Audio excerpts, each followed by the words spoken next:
1절부터 8절까지 보겠습니다. 디모데 후서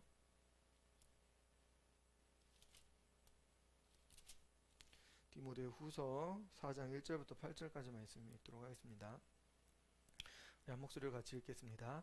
하나님 앞과 살아있는 자와 죽은 자를 심판하실 그리스도 예수 앞에서 그가 나타나실 것과 그의 나라를 두고 엄히 명하노니 너는 말씀을 전파하라. 때를 얻든지 못 얻든지 항상 힘쓰라. 범사의 오래 참음과 가르침으로 경책하며 경계하며 권하라. 때가 이르리니 사람이 바른 교훈을 받지 아니하며 귀가 가리워서 자기의 사욕을 따를 스승을 많이 두고 또 그 귀를 진리에서 돌이켜 허탄한 이야기를 따르리라. 그러나 너는 모든 일에 신중하여 고난을 받으며 전도자의 일을 하며 내 직무를 다하라. 전제와 같이 내가 벌써 부어지고 나의 떠날 시각이 가까웠도다. 나는 선한 싸움을 싸우고 나의 달려갈 길을 마치고 믿음을 지켰으니 이제후로는 나를 위하여 의의 면류관이 예비되었으므로 주 곧 의로우신 재판장이 그날에 내게 주실 것이며 내게만 아니라 주의 나타나심을 사모하는 모든 자에게 도니라. 아멘. 네, 오늘은 스승께 배울 유산이라는 제목으로 말씀 전하도록 하겠습니다. 여러분 요즘 기업 상황이 뭐 좋다 안 좋다 뭐 이렇게 편 가르기가 되는데 뭐 코로나 때문에 기업 상황이 좋다 뭐 어떤 것들은 실적이 좋다라고 이야기하는데 오늘 말씀 때가 3절에 보면 때가 이르리니 사람이 바른 교훈을 받지 아니하며 귀를 가려워서 자기 사욕을 따르는 스승을 많이 둔다라고 이야기합니다.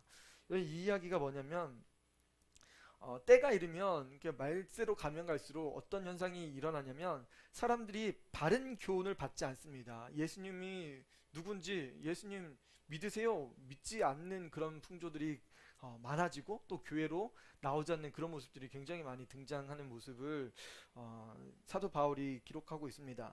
그 사람들 바른 교훈을 받지 않고 정직한 것들 이런 건 따르지 않습니다. 진리를 따르지 않는 모습이 가면 갈수록 많아진다는 거예요. 그러면서 사람들이 길을 가립니다. 길을 가려요.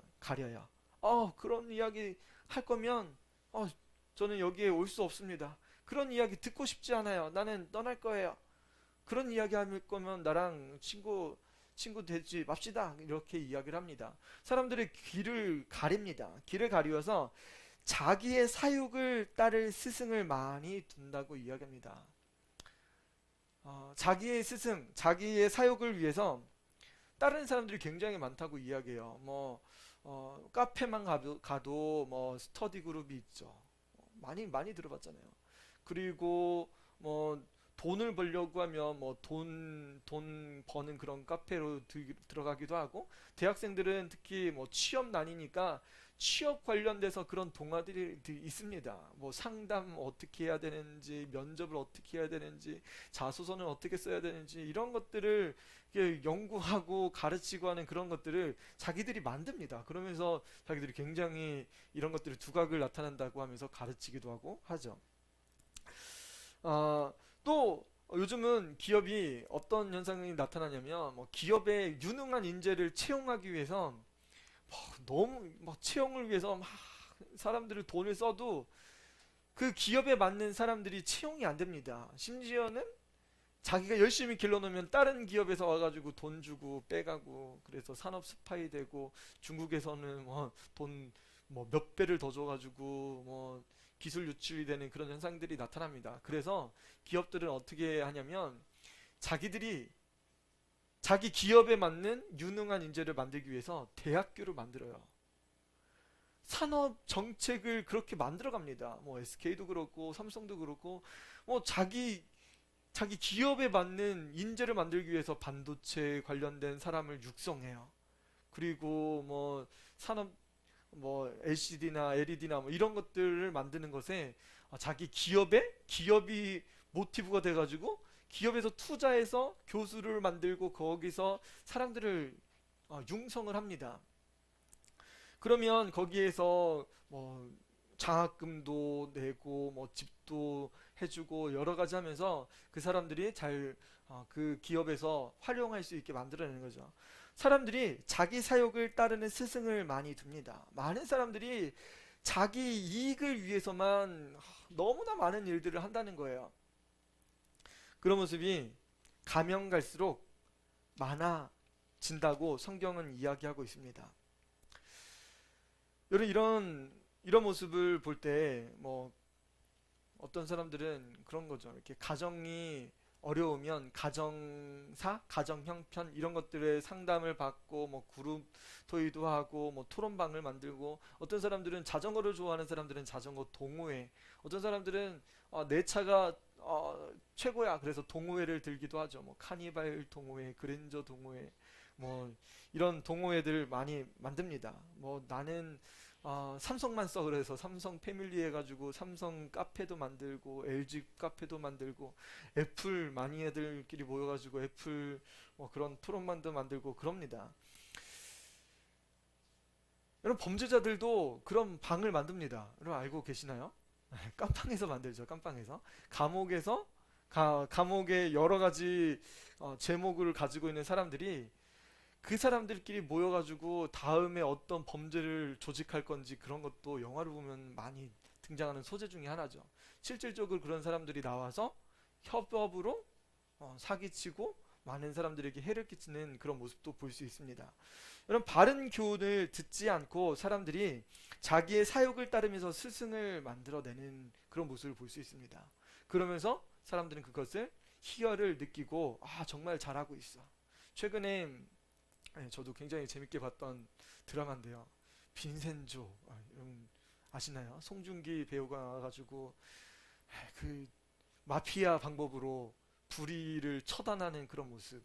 뭐 법이 아니라 그냥 마피아 방법이에요. 마피아 방법. 불 지르고 사람 총으로 막 쏘고 뭐 이런 모습을 너무나 많이 볼 수 있는 그런 드라마였는데, 사람들이 가면 갈수록 그런 것들을 좋아하고 그런 것을 따릅니다. 그러면서 뭐 마피아 패밀리, 뭐 가사노 패밀리라고 하면서 그런 모습을 만들었죠.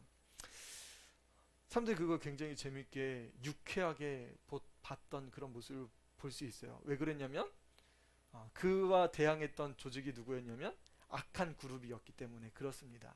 여러분, 그건 사실 좋은 방향은 아니죠. 사람들이 가면 갈수록 악한 그룹에 모이고 더 악한 그룹을 만들고 그 악한 그룹을 처단하려고 하고, 그런 빈세초 같은 사람이 나오고 그런 모습을 볼 수 있었던 거예요. 때가 이르면 이런 일들이 벌어집니다. 사절에 보면 또 귀를 진리에서 돌이킵니다. 허탄한 이야기를 따르는 거예요. 이런 일들을 계속 따르고 이런 일들을 좋아하고 그렇게 따릅니다. 진리를 따르지 않고. 오늘 사도 바울이 디모데에게 전하는 오늘 말씀인데요. 오늘 스승의 주일이라고 어디 말씀을 전해드리면 좋을까 고민하다가 성경에 보면 스승으로서 좋은 관계를 유지했던 사람, 그리고 좋지 않은 관계를 맺었던 그런 사람도 성경에 보면 나옵니다. 그럼 먼저 사울 왕을 볼 수 있죠. 사울 왕과 스승이라고 하면 누구를 볼 수 있죠? 사무엘 선지자죠. 사무엘 선지자가 기름을 부어서 사울에게 기름을 부었습니다. 그리고 그를 왕으로 삼았어요. 그래서 이스라엘의 첫 번째 왕이 되었음에도 불구하고 그는 다윗을 시기하고 질투하다가 결국 악령이 들어가는 그런 일들이 벌어지죠. 아마 사무엘은 사울 왕을 위해서 끊임없이 기도했을 겁니다. 그럼에도 불구하고 그는 하나님 앞에 돌이키지 못하고 하나님의 뜻을, 하나님의 말씀에 순종하지 않게 됩니다. 그때 하나님은 사울 왕을 버리시고 다윗을 기름 부은 자로 세워 주셨어요. 그 기름 부은 이후로 하나님의 성령이 어린 다윗에게 임해서 하나님의 성령의 일을 감당하게 되었습니다. 가장 유명한 일화가 뭐였어요? 다윗이 골리앗을 쓰러뜨린 그런 기사였죠. 다윗과 이 사무엘 선지자 이야기를 보면서 선생님과 스승과 제자의 모습을 한 면에서 볼 수 있습니다. 여러분, 그런데요, 다윗과 이 사울 왕과의 관계를 보면 어떻게 보면은 둘 다 같은 제자잖아요. 같은 제자의 모습인데 굉장히 상반된 모습을 볼 수 있습니다. 사울 왕은 어떻게든지 다윗을 죽이려고 하고 다윗은 죽일 수 있는 기회가 있음에도 사울 왕을 살려주었어요. 계속 살려주었습니다. 굴 속에 들어왔을 때, 발을 가리기 위해서 굴 속에 들어왔을 때 그의 옷자락을 베면서 사울 왕이여, 내가 당신을 죽일 수 있는 기회가 있었음에도 불구하고 옷자락만 잘랐습니다. 이야기예요. 다윗과 함께하는 사람들이 이거는 하나님께서 주신 저로의 기회입니다. 지금 사울 왕을 죽이십시오. 그렇게 이야기할 때 죽이지 않죠. 뭐라고 이야기하면서 죽이지 않았는지 여러분 기억나나요? 사울 왕은 하나님의 기름 부음 받은 자이기 때문에 기름 부음 받은 자를 죽일 수 없다고 이야기합니다. 기름 부은 자를 죽인다고 하면 그 화가 누구에게 임할 거냐고 다윗은 이야기하죠. 두 번째 죽일 수 있는 기회가 있었습니다. 이번에는 다윗이 사울 왕을 따르는 그 적진에 들어갔어요. 3,000명이나 되는 적진에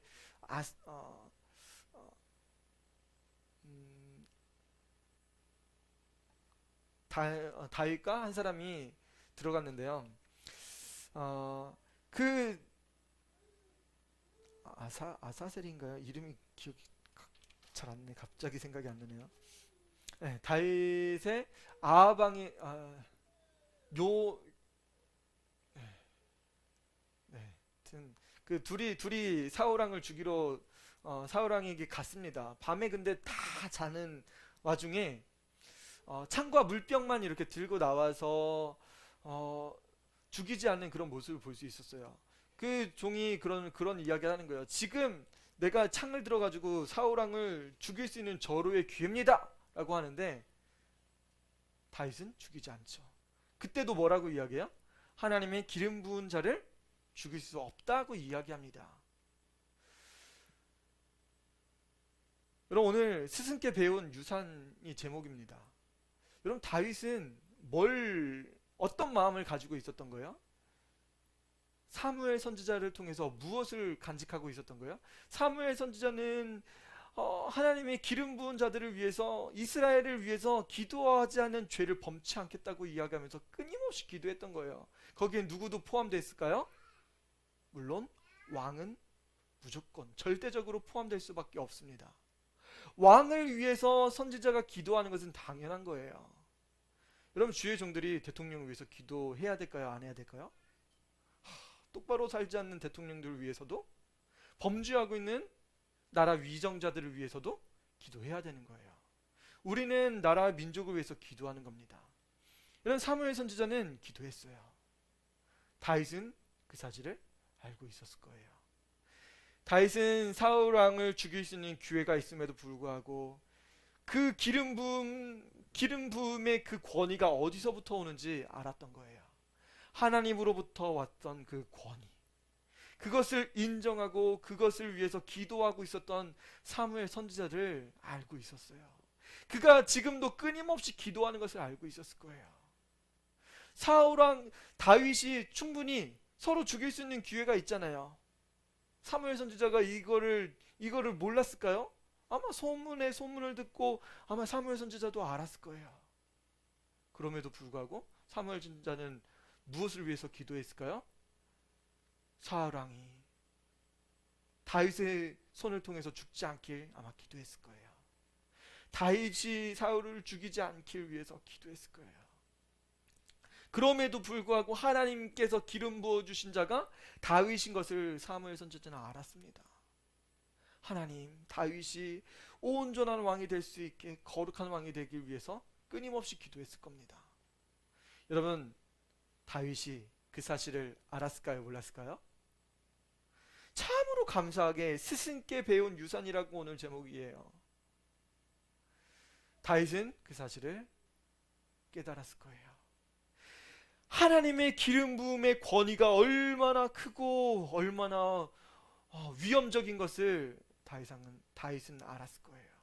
그래서 사울 왕을 죽일 수 있는 기회가 왔음에도 불구하고 죽이지 않았습니다. 얼마나 감사해요. 여러분, 스승은 가야 할 곳을 가르치는 자입니다. 가야 할 곳을 가르쳐주는 자가 스승이에요. 하나님 앞에 온전하고 거룩한 성품을 위해서 사무엘은 기도하고 그가 왕으로서 가야 될 그 길을 기도하고 지도하고 있었을 거예요. 다윗은 그 길을 선택했습니다. 사울 왕을 죽이지 않았습니다. 여러분, 우리에게 정말 좋은 스승이 있다는 사실을 알고 계시나요? 우리에게 가장 좋은 스승 되시는 분은 바로 우리의 구주 되신 예수 그리스도입니다. 예수님은 12명의 제자들을 부르셨어요. 나를 따르라. 물고기 잡는 자들에게 가서 그물을 던지고 그물을 버려두고 나를 따르라고 말씀하셨어요. 세리에게, 죄인 된 사람에게 가서 나를 따르라고 말씀하셨어요. 예수님께 모든 것을 버려두고 친척과 가정과 집과 배를 버려두고 돈을 버려두고 예수님을 따랐습니다. 예수님은 그들에게 정말 좋은 스승이 되었습니다. 그들이 자신의 평생을 가지고 자신들이 가지고 있었던 그 재산, 유산을 모든 것들을 버려두고 예수님을 따르기로 결정했습니다. 예수님을 따르는 그 제자들에게 예수님은 무엇을 유산으로 남겨주셨을까요? 예수님은 이 제자들에게 죄사함의 통로 되시는, 구주 되시는, 메시아 되시는 자신에 대해서 말씀해 주셨습니다. 예수님 스스로, 예수님 자신이 우리의 모든 죄를 위해서 대속하실 하나님의 어린 양이라는 사실을 제자들에게 가르쳐 주었어요. 그들이 자신의 모든 것들을 버려두고 따를 수 있는 그 모든 것들, 자신의 것을 다 버리고 예수님을 따르는데 예수님께서는 무엇을 주셨냐면 하나님의 구속하신 예수님, 구속하신 어린 양을 제자들에게 알려주셨습니다. 예수님은 제자들에게 하나님 나라에 대해서 선포했습니다. 하나님 나라와 그리고 어떻게 하면 죄사함 받는지, 하나님의 구원받은 어린 양 되신 예수님이 죄사함 받을 수 있는 그 어린 양이 바로 자신이라고 제자들에게 가르쳐 주었습니다.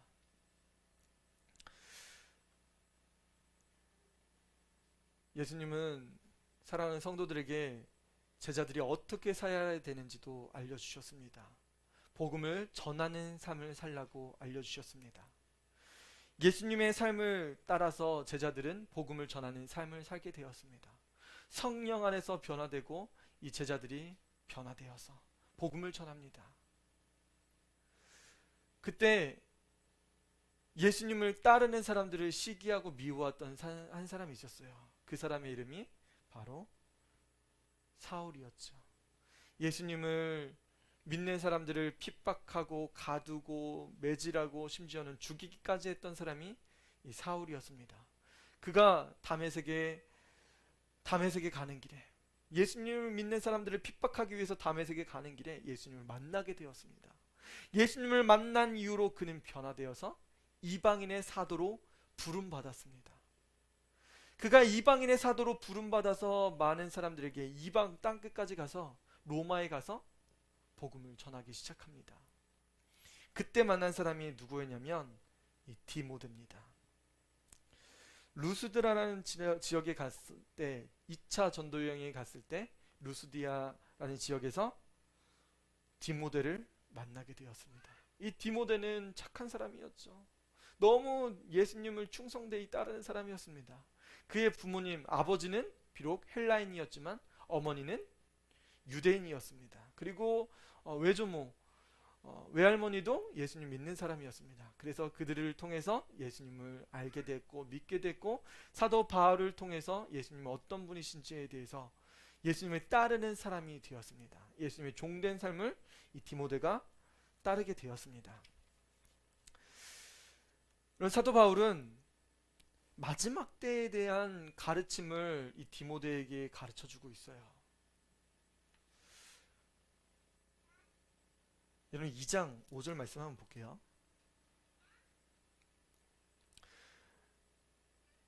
먼저 바울은 디모데에게 2장 5절 말씀, 경기하는 자가 법대로 경기하지 아니하면 승리자의 관을 얻지 못할 것이며 라고 말씀하시죠. 군사로 복무하는 자가 자기 생활에 얽매이면 안 된다라는 말씀도 같이 곁들여서 말씀하고 있습니다. 수고하는 농부가 곡식을 먼저 받는 것이 마땅하다라고 말씀하고 있어요. 여러분 이것은 무슨 이야기냐면 법대로 해야 된다는 거예요. 여러분 마라톤 경기자가 몇 킬로를 뛰는지 아시나요? 42.195를 띱니다. 이것은 마라톤 정신에 의해서 나온 거죠. 아테네와 그리고 페르시아가 전쟁했을 때 승리의 전쟁 소식을 아테네까지 가지고 온 그 선수, 우리나라가 이겼습니다. 아테네가 이겼습니다. 그 이야기라고 죽게 되는데 그 정신을 기려서 올림픽의 정식 종목으로 되었죠. 그리고 올림픽의 모든 경기가 다 끝났을 때 마라톤 경기가 진행됩니다. 우리나라가 1등 했습니다. 우리나라가 종합 2등을 했습니다. 이런 이야기를 이 마라톤 선수가 전해주는 거죠. 여러분 그런데 마라톤 선수가 그 코스를 익히려고 하면 올림픽 경기장에 가가지고 그 코스가 어딘지 이렇게 뛰어 봐야 되잖아요. 그러면서 유심히 보면서 저쪽이 지름길이네 하고 지름길로 간다고 한번 생각해 보세요. 이런 경기자가 그 경기에 상을 받을 수 있을까요? 못 받습니다. 여러분 경기에 있어서 경기자는 그 코스로 가야 되는 거예요. 마라톤 선수 누구 하나도 지름길로 가는 선수가 없습니다. 왜 그래요? 이 코스를 빠져나가면 실격 처리되거든요. 이 경기는 무효가 됩니다. 자기에게. 위법이에요. 위반됩니다. 그래서 누구도 그렇게 1등하고 지름길로 가가지고 빨리 돌아왔다고 그가 상 받을 수 있는 건 아닙니다. 그럼 올림픽 정신, 이 아테네 병사를 모욕하는 겁니다. 여러분 성도들에게도 우리는 적법한 절차가 있습니다. 여러분 국민에게 있어서 세금을 내죠. 세금을 내요 안 내요? 반드시 내야 됩니다. 뭐 때문에? 납세의 의무가 있기 때문에 이 자녀들 그리고 우리 국민들은 납세를 해야 됩니다. 그런데 세금을 안 내고 세금을 포탈하고 세금을 내야 되는 그 상황 속에 안 내는 그런 일들이 많이 벌어지기도 해요. 그러면 그 사람들이 어떻게 되는지 아시나요?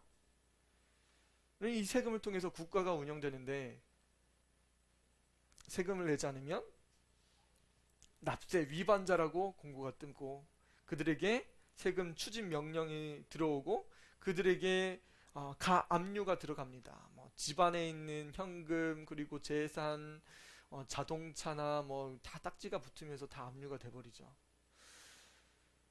이런 세금을 안 내면 자기 이름으로 가질 수 있는 것이 없습니다. 집도 그렇고 토지도 그렇고 자기 명의의 차도 그렇고 자기 명의의 카드도 그렇고 다 압류돼 버려요. 국민으로서 누려야 될 모든 것들이 다 빼앗깁니다.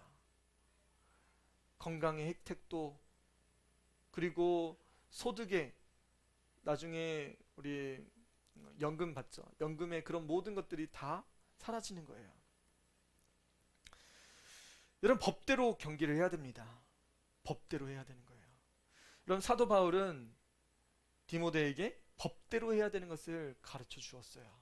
성도들에게 있어서 편법이 있으면 안 됩니다.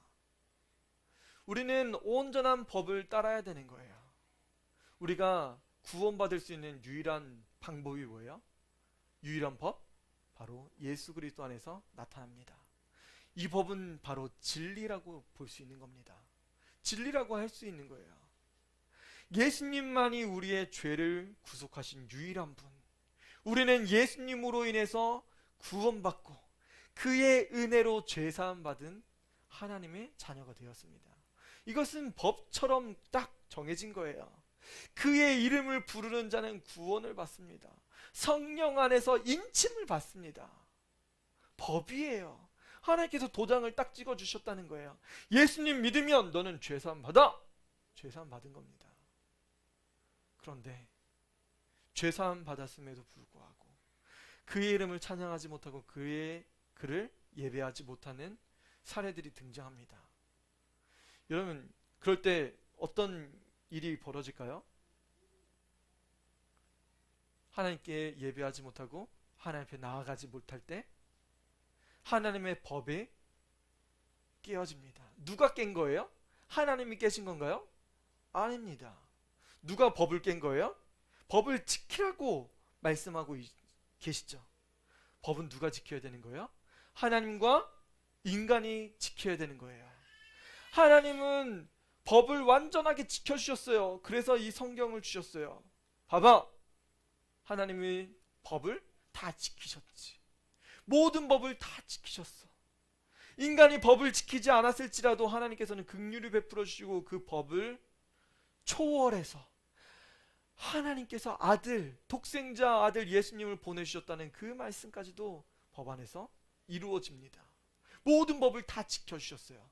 그런데 끊임없이 배반하고 끊임없이 위법하고 있는 사람이 누구라고 이야기해요?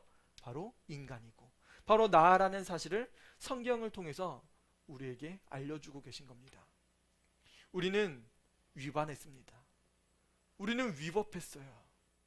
하나님의 뜻을 쫓아 나아가지 못하고 있습니다. 여러분, 오늘 스승의 주일인데요. 스승에게 있어서 제자는 반드시 필요합니다. 제자가 없다고 하면 스승이 있을 필요가 없습니다. 여러분, 그런데 성경에 보면 양과 염소의 비유를 성경에서 이야기하고 있어요. 여러분, 누가 양인지 누가 염소인지 구분하실 수 있나요? 참 구분이 쉽지 않습니다. 그런데 어떻게 보면 굉장히 쉬워요. 양과 염소 굉장히 쉽습니다. 뭐냐면 양은 목자의 음성을 듣는데요. 그리고 양도 목자의 음성을 듣고 목자도 양에게 이야기하면 양은 또 따라오고 그럽니다. 굉장히 쉬운 거예요. 양은 스스로 먹이를 찾을 수 없습니다. 눈이 어두워서 스스로 먹이를 찾을 수가 없는 거예요. 목자가 무슨 위험이 있어서 그런지 울타리에 가두었다고 한번 생각해 보세요. 근데 양이 배고프답니다. 양이 배고프다고 해서 양이 울타리를 뛰어넘을 수 있을까요? 보이지도 않는데? 길 잃은 양이 등장하죠. 성경에 보면. 울타리를 뛰어넘었다? 여러분, 양이 울타리를 뛰어넘었다? 여러분, 목자가 울타리 못 뛰어넘게 이렇게 다 울타리를 쳤을 거예요. 그럼에도 불구하고 울타리를 뛰어넘었다? 여러분, 양일까요? 염소일까요? 여러분, 한번 생각해 보세요. 상상해 보세요. 울타리를 뛰어넘었다. 목자가 양식을 안 주고 물을 안 줘서 양이 울타리를 뛰어넘을 수 있을까요? 뛰어넘을 수 없습니다. 여러분, 우리 참 간단하게 생각할 수 있는 거예요. 울타리를 뛰어넘은 존재는 바로 염소라고 볼 수 있는 겁니다. 하나님 목회자에게 양을 주셨어요. 양을 목양하라고 양을 주셨습니다. 그런데 그 양이 자기가 염소인지 양인지 구분하지 못하고 살 때가 많이 있어요. 그러면 목자는 굉장히 힘들어합니다. 왜요? 양을 주신다고 말씀하셨는데, 하나님 양을 주신다고 말씀하셨는데 염소를 주셨으니까 이 목자가 얼마나 힘들겠어요. 맨날 뛰쳐나가고 맨날 어디 갔다 받고 어디 가서 싸우고 있고 뭐 안 준다고 막 들이받고 그런 양일까요? 염소인 거예요. 여러분, 하나님께서는 마지막 때에 염소와 양을 구분한다고 말씀하시죠. 여러분, 우리가 양인지 염소인지 구분하는 방법은 우리가 뛰어넘는지 안 뛰어넘는지만 보면 돼요. 여러분, 만약에 울타리를 뛰어넘었어요. 양인지 염소인지 뛰어넘었어요. 자기 스스로 먹을 것이 있다고, 내가 예전에 가봤는데 저기에 좋은 목초지가 있어, 내가 저기 가서 많이 뜯어 먹을 거야, 저기에 물도 있어, 뛰어 넘어갔어요. 그곳에 갔습니다. 그래서 잘 뜯어 먹었어요. 그럼 목자가 그거 알까요, 모를까요? 거기에 목초지가 있다는 거 알까요, 모를까요? 아는 거예요, 아는 거. 아는데 지금은 울타리에 가둬놓는 거예요. 왜요? 지금은 풀이 더 자랄 때고, 지금은 기다려야 될 때인 걸 아는 거예요. 목자는 그걸 아는 거예요. 양은 그거를 못 기다린다고요?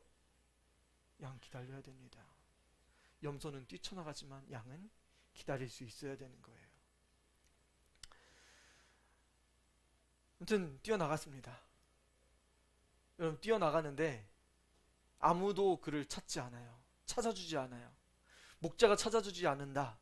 그러면 그 양, 그 염소는 어떻게 될까요? 여러분, 울타리를 뛰어넘길 원하는 존재는 딱 하나예요. 여러분, 그 누군지 아시나요? 모르는 사람들이 굉장히 많죠. 울타리를 뛰어넘고 빨리 넘어와, 내가 너 잡아먹을게, 기다리는 존재가 있어요. 그럼 사탄이 우리가 울타리를 빨리 넘길 원합니다. 우리가 예수 그리스도 안에서, 그 법 안에서 통치를 받고 그 사랑을 받아야 되는데, 나 지금 못 기다리겠어요, 나 빨리 가야 돼요, 뛰어넘으면 그 순간 사자가 와서 잡아먹고 이리가 와서 잡아먹습니다. 이런 목자의 도움을 받을 수가 없는 겁니다. 목자의 지킴을 받을 수가 없는 거예요. 왜 안 내보내고 있는 거예요? 지금은 위험하니까. 지금은 목자가 혼자 지킬 수 있는 방법이 없기 때문에 다른 목자들, 더 많은 사람들이 양을 지켜야지 양을 지킬 수 있어.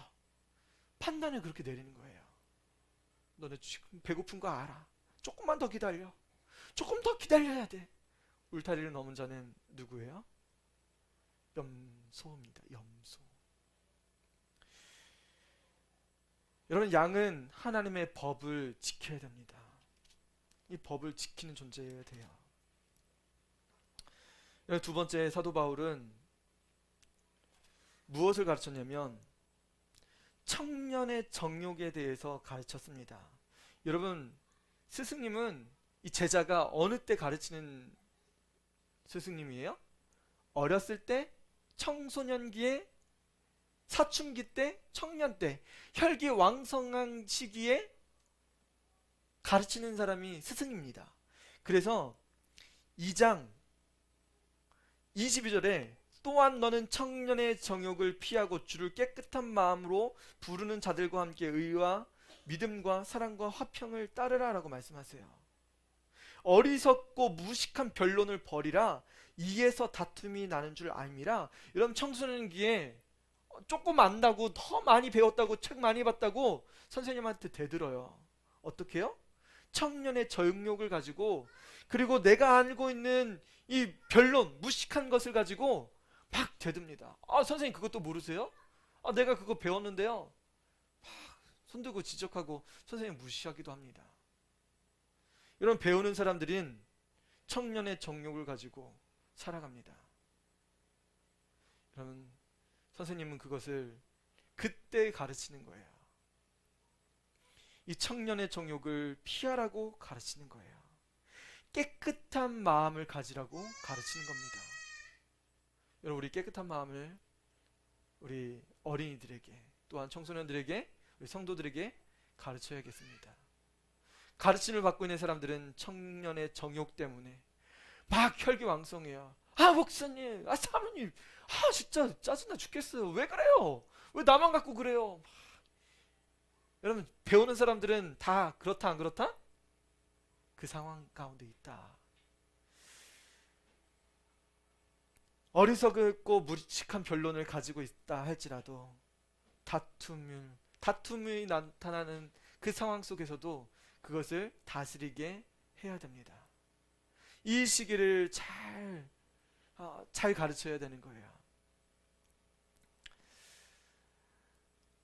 24절에 보니까 2장 24절에 주의 종은 마땅히 다투지 아니하고 모든 사람에게 대하여 온유하며 가르치기를 잘하며 참으며 거역하는 자를 온유함으로 훈계할지니 혹 하나님이 그들에게 회개함을 주사 진리를 알게 하실까 하며 그들로 깨어 마귀의 올무에서 벗어나 하나님께 사로잡힌 바 되어 그의 뜻을 따르게 하실까 함이라. 여러분, 우리가 좋은 스승이라고 하면 이 청년의 사욕에 사로잡히고 그리고 언행과 일치하지 못하는 삶을 사는 성도들에게 올바른 것을 온유함으로 잘 훈계해야 되겠습니다. 여러분, 마지막으로 오늘 말씀 4장인데요. 사도 바울은 그리스도 안에서 너는 말씀을 전파하라, 2절입니다. 너는 말씀을 전파하라. 때를 얻든지 못 얻든지 항상 힘쓰라. 범사에 오래 참음과 가르침으로 경책하며 경계하며 권하라 라고 말씀하고 계십니다. 이런 사도 바울이 유산으로 가르친 것이 무엇이냐면 바로 하나님의 말씀을 전파하랍니다. 사도 바울은 이방인의 사도로 부름받아서 끊임없이 이방 사람들에게 복음을 전했어요. 디모데에게도 너는 말씀을 전파하라 라고 말씀합니다. 언제요? 때를 얻든지 못 얻든지 항상 힘쓰래요. 네가 감옥에 있든지 네가 노는 와중인지 네가 먹는 와중인지 네가 친구랑 있는 네가 죄 가운데 있을 땐 빠지고 있는 그 상황 속에 있다 할지라도 말씀을 전파하래요. 이런 말씀을 전파하려면 우리가 뭐가 필요할까요? 말씀, 바로 예수 그리스도를 이야기하는 거죠. 때를 얻든지 못 얻든지 항상 힘쓰라고 이야기하는 것은 항상 예수님의 복음을 가르칠 수 있는 준비가 돼 있으라고 하는 거예요. 우리 동네, 저희 동네, 시골 동네에 무당이 있다고 말씀드렸죠. 어머니가 일하는데 무당이랑 이야기를 합니다. 어머니가 권사님이신데 이야기를 하는 거야. 예수님은 너무 좋으신 분이고 하나님 우리를 구속하신 그 사랑에 대해서 전하는데 무당은 그것을 귀담아 듣지 않습니다. 자, 제가 그 이야기를 듣다가 보니까 이미 그 무당은 결론 내린 거예요. 자기 삶 속에서 무엇을 섬기기로 작정을 했냐면 어렸을 때부터 크고 작은 많은 어려움을 겪었대요. 뭐 죽을 위기에 처하고, 뭐 자기 자녀가 죽을 위기에 처하고, 자기가 죽을 위기에 처하고, 뭐 남편이 죽을 위기에 처하고, 그때마다 뭘 선택했냐면, 여러분 귀신을 선택한 거예요. 그때마다 무엇을 선택했냐면, 자기가 섬기고 있는 뭐야? 자기가 섬기고 있는 신을 선택한 겁니다. 자기가 섬기고 있는 신을 선택했기 때문에 아무리 뭐라고 해도 하나님의 사랑을 가르쳐도 그는 자기의 선택이 틀리지 않다고 결정을 내린 겁니다. 어머니가 아무리 이야기를 해도 그는 듣지 않습니다. 계속 그런 말하면 나 이제 못 봐, 뭐 그런 이야기를까지도 이야기를 합니다. 여러분, 그럼에도 불구하고 선한 일에 우리는 힘써야 됩니다.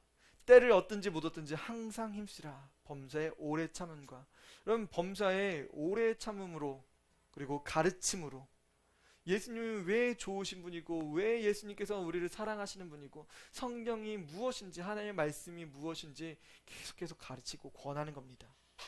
가르치며 경책하며 경계하며 권하라. 끊임없이 하나님의 말씀을 권하라고 말씀하세요.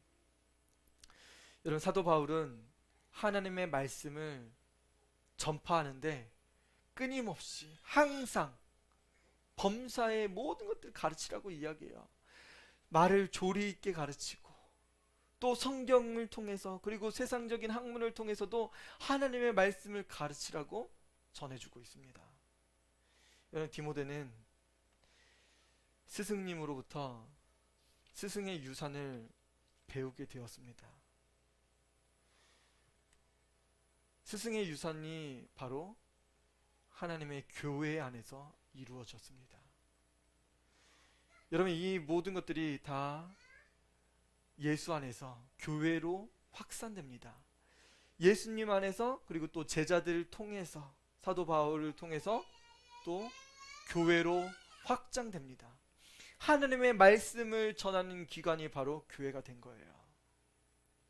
여러분, 믿음의 유산, 스승님께 배운 유산이 바로 복음 전하는 것, 교회를 통해서 하나님의 말씀이 전파되는 겁니다. 여러분, 사도 바울은 나는 선한 싸움을 끝까지 싸웠다고, 달려갈 길을 마치고 믿음을 지켰다고 이야기합니다. 이후로는 나에게 의의 면류관이 예비되었다고 이야기합니다. 여러분, 사도 바울은 우리에게 좋은 스승이 되었습니다. 디모데에게 좋은 스승이 되었습니다. 여러분, 그는 교회를 세울 수 있는 많은 틀을 준비해 주었습니다. 사도 바울은 한 교회에서 오랫동안 사역하지 못했지만 디모데는 한 교회에서 오랫동안 사역하면서 하나님의 복음 전하는 일을 끊임없이 감당했습니다. 여러분, 우리가 스승께 배운 유산이 무엇인가요? 여러분, 고은빛 교회에서 대체 무엇을 배웠나요? 고은빛 교회를 통해서 배워야 될 것이 무엇이나요? 여러분, 한번 생각해 보세요. 여러분, 우리가 예수님을 배웠으면 예수님께 합당한 삶을 살아가야 되고, 우리가 이 복음을 통해서 복음의 제자 되어서 하나님의 사역을 교회 안에서 이루어 가야 됩니다. 여러분, 한 사람 한 사람은 실패할 수 있습니다. 그렇지만 교회를 통해서 연합된 그 기관은 강합니다. 여러분, 혼자는 절대로 이길 수 없습니다. 왜요? 사단은 그걸 원하고 있기 때문에 그래요. 울타리를 뛰어넘어서 나 혼자 할 수 있어요. 나 혼자 돈 벌러 갈 수 있어요. 나 혼자 배워도 충분히 할 수 있어요. 내가 하면 돼요.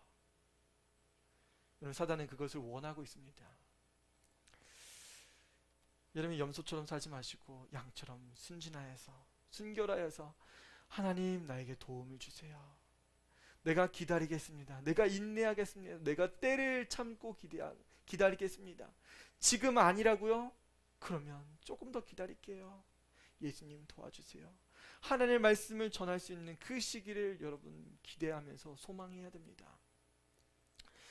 여러분, 오늘 들은 말씀, 스승께 배울 유산, 여러분 교훈빛교를 통해서도 하나님의 말씀이 선포되었다고 하면 하나님, 내 마음속에도 이 유산이 예수 그리스도 안에서 참된 복음과 은혜를 경험했다고 하면 하나님, 내가 이 복음 절대로 놓지 않겠습니다.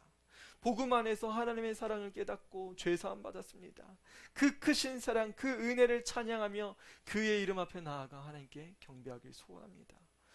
여러분, 들은 말씀 놓고 잠시 기도하도록 하겠습니다. 아버지 하나님, 감사합니다. 하나님, 다윗은 하나님 사무엘 선지자를